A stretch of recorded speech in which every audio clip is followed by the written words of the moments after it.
Hi, and welcome back to the Positive Prepper. Today I'm going to talk about 10 habits that I think every prepper needs to break. Okay? So number one, I'm just gonna get right in there. Number one, skipping the hand washing. So obviously hand washing is one of the ways to keep germs and all that stuff from spreading. And I know that there are times when you are in a hurry and you take care of your sick kid or whatever, go to the bathroom, whatever it is, and you skip the hand washing. This is going to be really super important to do in an SHTF. So start doing it now. Slow down, breathe, and wash your hands. Okay? The second one, biting your nails. I know that for me, when I was younger, I bit my fingernails a lot. I've now gotten over that. I just can't grow them because of the work that I do. But so nail biting, not only is it, there's a lot of germs and stuff that can make you sick, but you can also get infected. And that is certainly something during an SHTF that you don't want to have. The next one is a little bit more serious, and that is sitting around. Being sedentary does not keep your heart healthy. So you need to get up and move as much as you can during the day. Hardworking people are usually busy from the time they wake up until they go to bed. And when I say hardworking, I don't mean people that have jobs. If you are taking care of somebody at home, that's a hardworking job. If you're a single mom or a single dad, that's a hardworking job. If you're taking care of someone that's elderly, okay? What I mean by hardworking is I just mean that you are up and you are doing and you're taking care of things, whether it's at work or at home. I personally am very guilty. I'm going to make a confession here. I am very guilty of coming home after work and I just want to sit for the rest of the evening. I work very actively during the hours when I'm at work, and I want to come home and I want to just sit, right? I am working on changing this. So today when I got home, I took our 3 dogs out for at least an hour walk out in the woods. I have to get better at that, and I have to be able to do that no matter what the weather's like outside. Excuse me. So this doesn't mean that you have to be constantly moving, right? That's not good either. You need to take your breaks. You need to be able to sit down. But just don't spend the majority of your time sitting. Now, I want to also say to that if you are disabled and you are in a wheelchair or you don't have the mobility, there are things that you can do while you are sitting, whether it's, lifting arm weights or, doing some kind of chair exercises to at least maintain some sort of physical fitness if you are able to, if it's possible. Okay, so I don't want you to think that, well, I'm in a wheelchair, obviously I can't get up and keep walking. No, you can't. But there are other things that you can do. So it's just to the best of your ability and to the best of your, your time frames and how you work and all of that, to just move, just keep moving, whether it's your upper body, your whole body, whatever it is, it's going to pay off in the long run. The next one is poor diet. You know that what you put into your body is what you're going to get out of it. So obviously having more nutritious meals that are homegrown is way better for you than processed or fast foods. You know, here in Wisconsin, we're meat and potatoes folks. Um, but I also know, because of the way that I was raised in Wisconsin, I don't eat enough vegetables and fruit. So that, and or even like salads. So those are some things that I need to work on, to do better for my body. So make sure that you have a healthy diet. It doesn't mean that you don't get to have your potato chips now and then, but your main meals have to be healthy and nutritious to keep all the minerals and vitamins and proteins and the right fats and all of that in your body. And that also keeps away sickness, which is going to be important in an SHTF. The next one is not having regular meals. Guilty.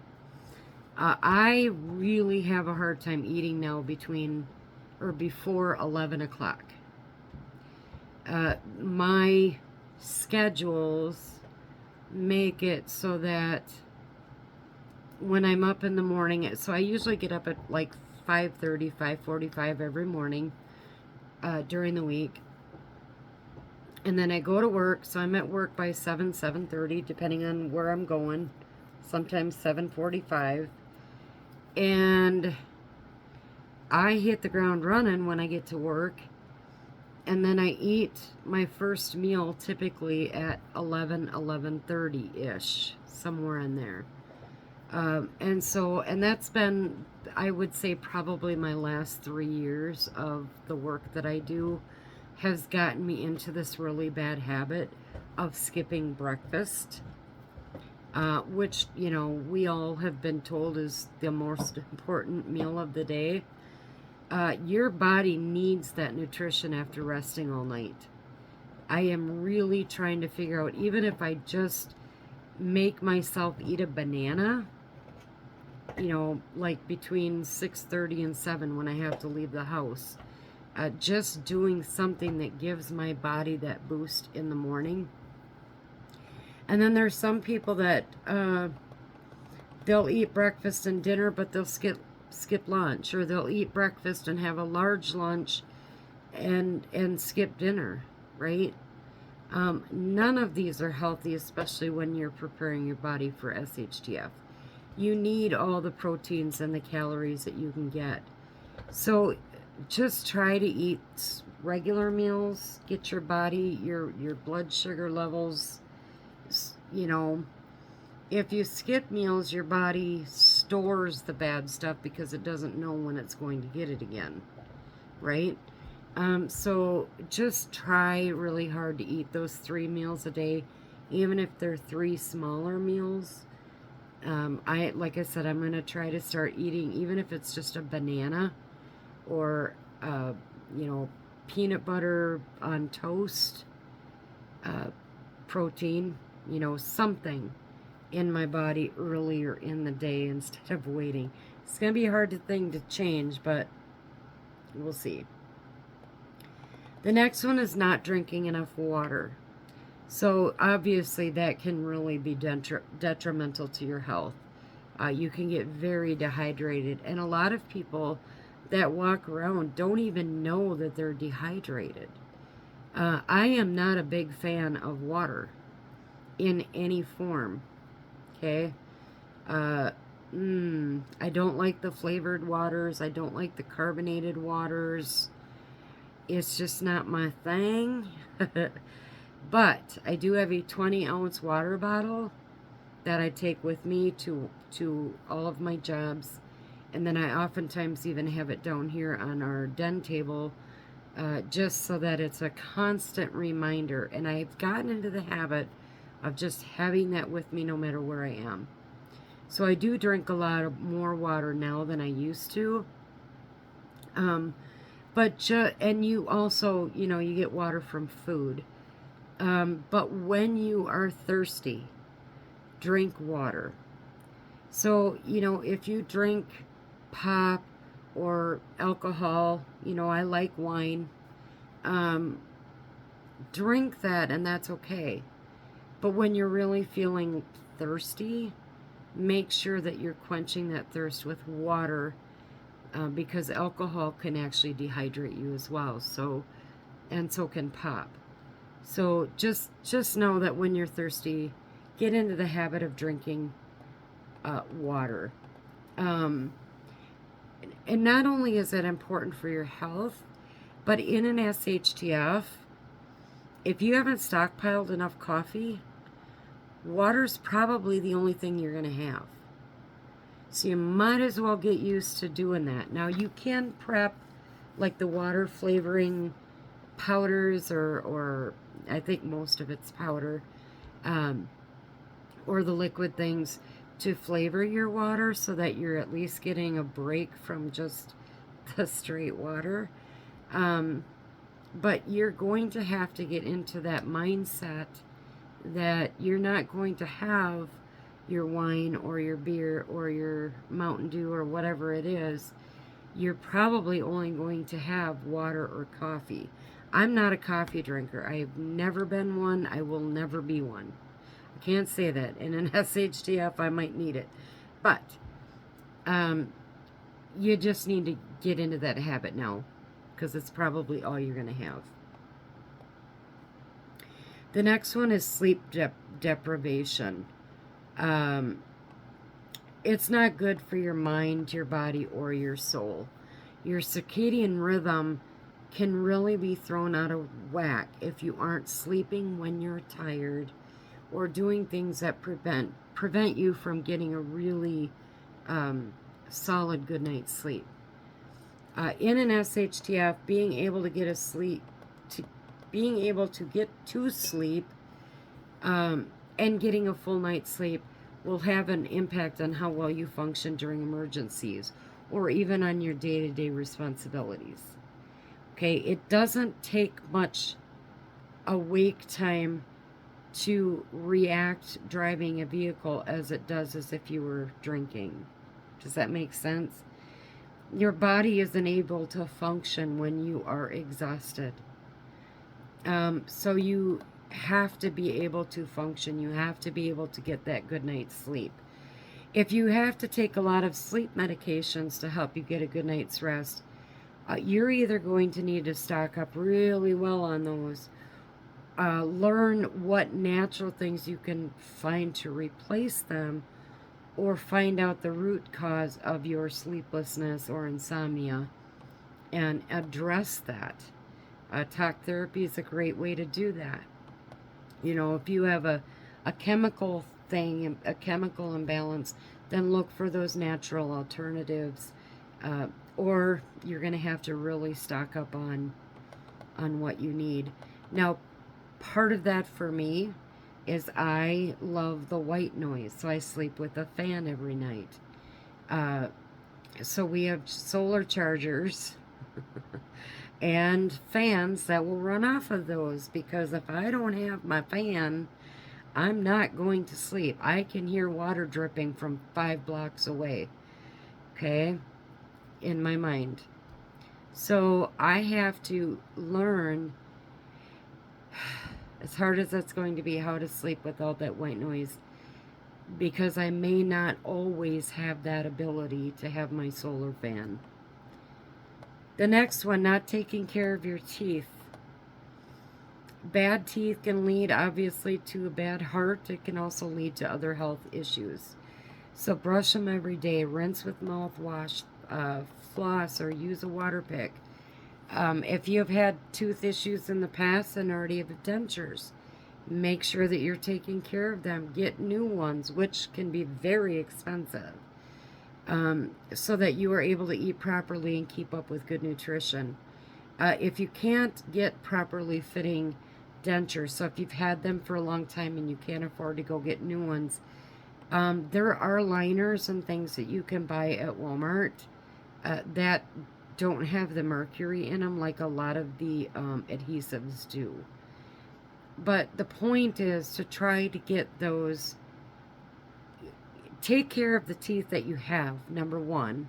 And number two, if you have dentures, take good care of them and find alternatives to the adhesives so that you're able to eat You know, if somebody brings home a deer and that's all you're going to have for the next 3 days, you're going to want to be able to have the venison. The next one, believing you know everything there is to know about everything. Some people think that they know all there is to know, right? This can be very dangerous thinking. The other part of this is believing that there's only one way to do a certain thing. People that think this way will be less apt to listen to alternative and possibly better viewpoints. They will overlook some important skill or resources that could be vital to their survival. As preppers, we understand that we are constantly learning, constantly honing our skills, constantly building our resources, and there is not a prepper expert that knows everything. This isn't the same as knowing someone who actually does know a lot about a lot of things. Those people we can learn from. But if they say they don't need to learn anything because they know it already, those are the ones to stay away from. And also the ones that, you know, my way is always the right way. Well, it isn't. So stay away from those people, because if they're people that you know are part of your mag group, that could be very costly down the road. And then this one is trusting the wrong people. We've all done it at some point. I've done it. Trusted someone that ended up being not who you thought. And there might be people that think the same way about me, and that's okay. Some people are too easily trusting, thinking their coworkers or acquaintances are people that they can trust with their ideologies or their political perspectives or their prepping perspectives. This can be very dangerous, especially not just to the group, but it can also make them lose their job. Remember that we're being watched on everything now. And so you really, trust is something that has to be built over a period of time and in different settings. So if you see someone at work, I'm just going to throw this out there as an example.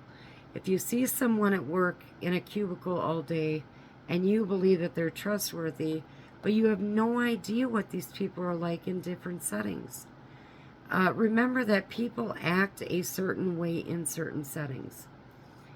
So until you get to know people in those different ways, you can't really trust anyone. Okay?